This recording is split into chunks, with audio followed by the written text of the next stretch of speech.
Sometimes parents have a real challenge with a child who argues a lot. There seem to be some children who just want to ask why, and so you have an answer for the why, and so you share the why, the answer, and the child responds, but, and you have a response for that but too. So you give an answer. Pretty soon you realize you're in an argument. I think it's very important for us to be able to address this with children, because if children continue to argue and they continue to try to use logic to change our minds, then they enter into a problem in their lives. They become argumentative. And although it's good to have discussions with children and it's good to allow children to explore ideas and arguments that they have, there's a pattern of arguing that is not good that children develop. So we have to address that as we're helping children to move forward. You see, there is a line that's crossed, and that line is a socially appropriate line. And when a person hears a no answer, then maybe it's okay sometimes to give, well, let me make sure you understood this, and let me explain this to you. And in that way, appeal. But if the authority says again, no, the answer is no, then we know socially appropriately we need to just leave that and go on. But some children don't recognize that line. That line, really, I think we could call it rudeness. And children go on past that. If you're talking to a bank manager or you're talking to a store person and you're trying to argue a case, you can make one appeal. But if they continue to say no, you feel uncomfortable going forward because you have this sense of socially appropriateness. And many children don't have that. Many children are so interested in their issue that they devalue the relationship. And relationship is also important. And when children argue, they're saying my issue is more important than the relationship. So it's very important that parents make a switch here when they realize that they're in an argument with a child and the child is really not interested in the answers.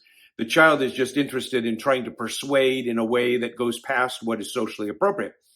And so I say it takes two to argue, but only one to stop.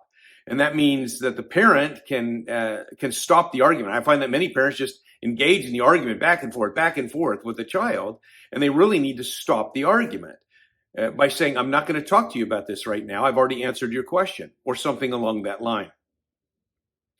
So when children continue to pursue, you can move from the issue, which is whatever we're talking about, the dirty shirt or the video we want to watch or getting onto electronics or whatever it is. We can move from the issue to the process, which is the way you're treating me right now.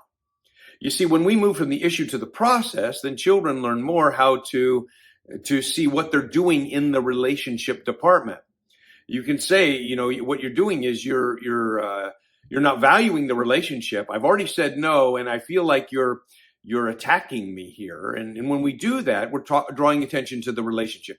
So when children are misusing this privilege of dialogue and talking with their parents, then I think we want to come and want to say, hey, look, this is the wrong thing. You're doing the wrong thing. Let's move from the issue to the process. And then we're not going to talk about the issue anymore. We're going to talk about the way you're treating me, because that becomes very important. When we go to the process, then we're teaching children more about this character that they need. We're teaching them more about how to respond properly.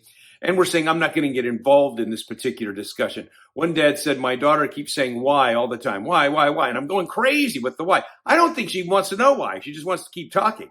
And so I said, well, when she says why don't you just say Z, like X, Y, Z, and just for fun. She says why, you say Z. And so he did that in a kind of a fun way and drew attention to the fact that she continues to say why when she doesn't really need to say why.